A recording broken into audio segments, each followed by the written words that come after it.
বাংলাদেশে আকাশ প্রতিরক্ষা করার জন্য আসছে চীনের যুদ্ধ বিমান।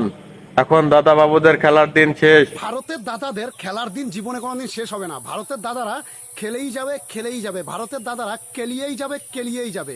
সেটা হোক তোর বাপ পাকিস্তান, হোক তুই নিজে বাংলাদেশ। বুঝতে পেরেছিস?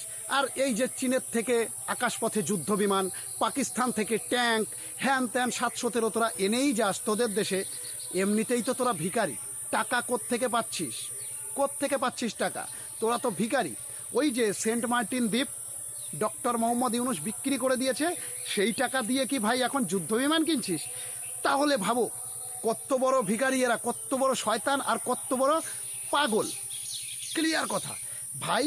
ঘর বাড়ি বেচে জাহাজ কিনছে, যুদ্ধ জাহাজ। ঘর বাড়ি বেচে ট্যাঙ্ক কিনছে যুদ্ধ করার জন্য। কত বড় মেন্টাল এরা। আমরা ঘর বাড়ি বেচে কী করি? অন্য কোনো জায়গায় ঘর করি, উন্নত একটা জায়গায় যাই।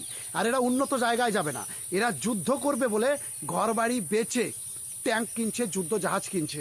সেন্ট মার্টিন দ্বীপ বিক্রি করে ডক্টর মোহাম্মদ ইউনুস এখন যুদ্ধ জাহাজ কিনছে চীনের কাছ থেকে। এমনিতেই তো চীনের কাছে ঋণী হয়ে আছে। পদ্মা সেতু তৈরি করার সময় 30,000 কোটি টাকা ঋণ নিয়েছিল। পদ্মা সেতু তৈরি করার সময় 30,000 কোটি টাকা ঋণ নিয়েছিল। সেই টাকা দেবে কোত্থেকে বাংলাদেশ?